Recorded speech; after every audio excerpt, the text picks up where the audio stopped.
Christmas light short video போட்டிருந்தேன்ல, அதோட long video பார்க்கலாம். நான் ஃபர்ஸ்ட் லாங் வீடியோ போஸ்ட் பண்றேன்.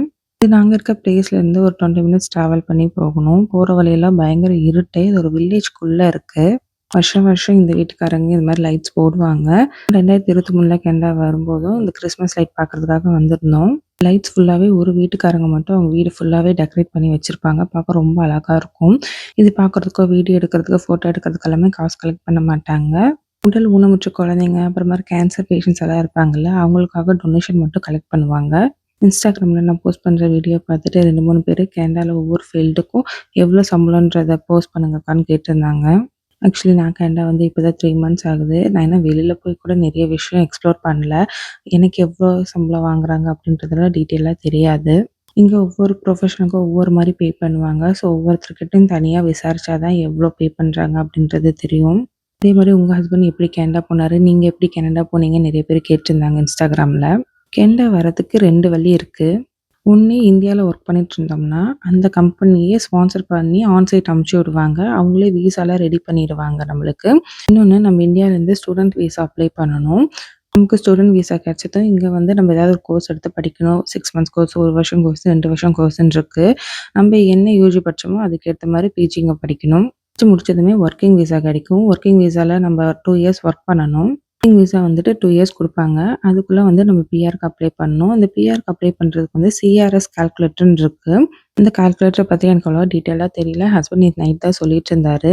அதுல வந்துட்டு அந்த சிஆர்எஸ் கால்குலேட்டர் போடும்போது ஒரு பர்ட்டிகுலர் பாயிண்ட் வரணும். அப்பதான் நம்ம பிஆர் அப்ளை பண்ண முடியும்.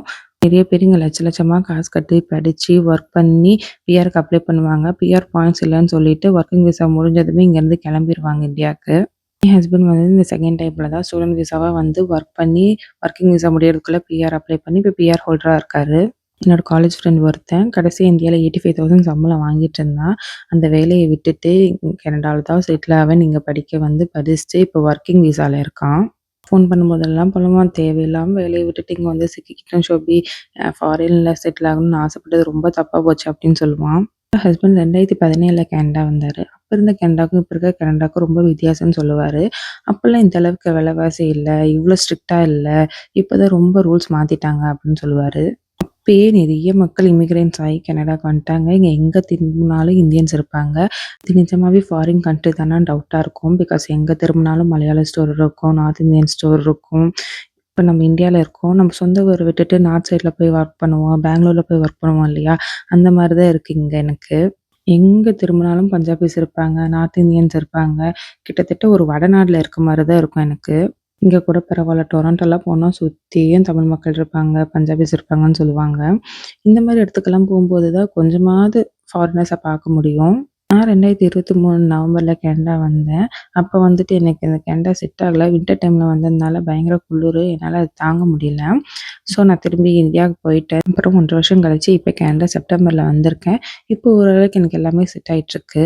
ஒரு ஜாபுக்கு போகணும்னு ஆசை. பட் நான் இந்தியால ஒர்க் பண்ண ஜாப்க்கு இங்க போணும்னா, இங்க நான் ஒரு கோர்ஸ் படிக்கணும்னு சொல்லியிருக்காங்க. பாப்பாவும் பையனையும் ஸ்கூல் போட்டதுக்கு அப்புறம் தான் நான் எப்படியும் ஜாப் போக முடியும். இங்க படிக்க வரவங்க எல்லாருமே வந்து எடுத்தோனே ஒரு நல்ல வேலைக்கெல்லாம் போக முடியாது. பெரிய சூப்பர் மார்க்கெட்ஸ்ல கேஷியரா ஒர்க் போவாங்க. ரெஸ்டாரண்ட்ஸ்க்கு ஒர்க்குக்கு போவாங்க. எல்லாமே யாருக்குமே ஈஸியா கிடைச்சிடாது. எல்லாமே கஷ்டம் தான். கஷ்டப்பட்டா தான் எல்லாமே கிடைக்கும். நம்ம நெக்ஸ்ட் ஒரு வீடியோல பார்க்கலாம். பாய்.